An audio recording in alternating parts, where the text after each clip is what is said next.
سوريا ماشي اصطناع عقول، تزول عن طريق الاصطناع كيقوم به مثلا العدول الموظفون او غيرهم. يصطنع العقد، عقد اللي به حقيقي، حاضر فيه بيول، حاضر فيه الوكيل، حاضر فيه قاسم، حاضر فيه النوتر جابوه وقدموه وطلقوه. كون كان العقد الرسمي مزور، اما خلقوه هما كامل وداروا سمية النوتر، اما النوتر داروا بمعنى العقد حقيقي. السوريه غير مجرمه اللي كيقول الفقهاء. ما يمكنش قال المشرع ينظم السوريه ويجرمها بقانون اخر. نظم السوريه ورتب الاثار ديالها وغنفاجئهم باحكام قضائيه في المجال. السوريه اللي الزوير انا غنمشي ندير معاك واحد العقد بيع انا وياك مثلا، خفت واحد السيد يحز لي اموالي، نهرب الاموال ونبيع لك. هذا تزوير، هذا تهريب اموال، هذا عقد سوري ماشي مزور. لان الحقيقه انت كاينه وانا كاين، والموظف العدول او النوطر كاين. تزوير وتغيير الحقيقه، هذه حقيقه بذاتها كاينه، هذا ماشي تزوير. وراه سمعنا تزوير عن طريق الصناعه يساوي السوريه ابدا، والا يكون المشرع عنده مشكل في حياته. نظم السوريه وجرمها بقانون جنائي وغنعطيو ارافقيه في هذا المجال واحكام قضائيه كثيره. السيد الوكيل جاب سنه المغادره ديال الماري، ولكن ما جابش الحكم باش شكون؟ السيد الوكيل. هي ما جابناش، ما جابش الحكم، ولكن جاب تاريخ المغادره ديال جاب تاريخ المغادره. غادر المغرب، ولكن حنا الاجراء اللي عندنا 900 كيقول لك غادره في 12/5/2016، وزنطار كيقول لك بقى معايا منذ 2013 13/5/2016. بما ذاك الاجراء 900 صحيح. الاجراء الاخر قال لك غادر، ما قلناش مابقاش يدخل ولا غادر، يقدر غادر ويدخل بعد غدا. ما عطاناش هذا الشيء، كيجيب لنا تنقيط الحركه كامله، بقى يدخل مابقاش يخرج. نقولوا ايه بها ونعمه، يبقى الاجراء 900 صحيح يعني وغنجاوبوا فيه. ثم اللي كيعضد هذا الاجراء هو تصريح توفيق زنطار اللي قال لهم بقى معايا ولازمه حتى ل 5/2016. دونك في 5/16 مشى. الاخر قال كان معايا في 5/2015 وضرب معاه 6 شهور وخرج معاه يعني جا ولا خرج ما تفهم والو. يعني بمعنى كان خص يكون تدقيق الامور. الان كاين غموض في اي مرحله كل شيء كان يخص يكون الوضوح والدقه. الان نحن بصدد اشخاص معتقلين. اعز ما شيء عند الانسان والحريه، يفترض البراءه.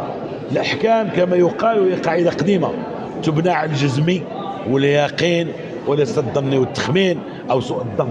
هذه قاعده اصوليه العالم كامل، اما الحكم يحترمها او حكم خاطئ. ما فيش قمه الايمان من الناحيه القانونيه، قمه الايمان، ومن الناحيه الدفاعيه يقال الشيء الكثير. تكلم سيد الوكيل مع الزور المادي والزور الفردي. لا المعنوي. المعنوي الزور المادي هو التزوير في واحد الوثيقه بالزياده والحذف والتشطيب وتدير تبدل السميات تبدل التاريخ. الزور المعنوي يرتكبه العدول والموظفون والقضاة. كيمشي عنده واحد الرجل وانا واحد المراه، انا غنبين هذه السيده، هو يدير له عقد هبه زور المعنى، هما حاضرين، ولكن قال واحد السيده حاضره وهي ما حاضراش، السبت هذه بهذه ودار لها الهويه تاعها، يعني كيكون تزور في المعنى. هذا تزور معنوي. ولكني بالعامه تكلمت عن الفاعل المعنوي.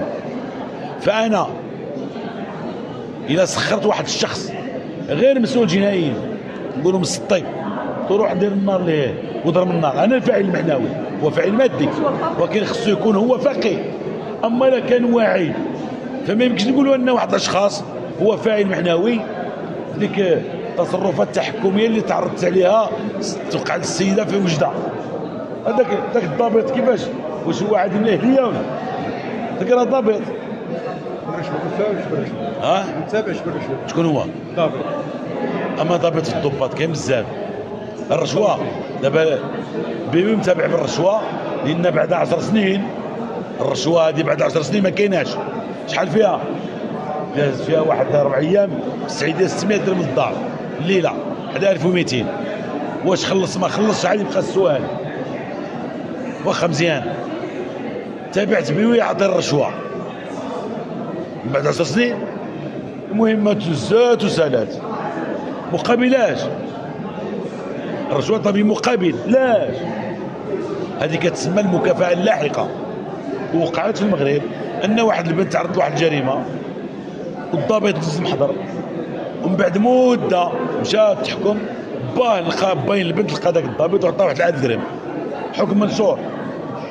تابعوه، قالت لهم محكمة النقد احنا المكافأة اللاحقة غير مجرمة.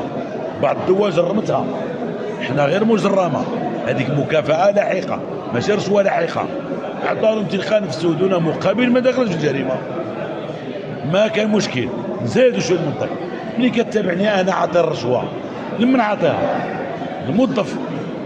والموظف اذا كان معايا خصك تتابعو ولا ما تتابعوش؟ وسيدي راه التنظيم ما متابعين، التنظيم ما متابعش بالرشوه، العبد اللي متابع بالرشوه، دونك لمن عطاها؟ هاد المفاجات غتلقاوها كثيره، ونتمنى تتبعوا، غتلقاو الشركات كثار من هادشي. هذه حاله من الحالات. خميس خميس خميس قبل الصباح.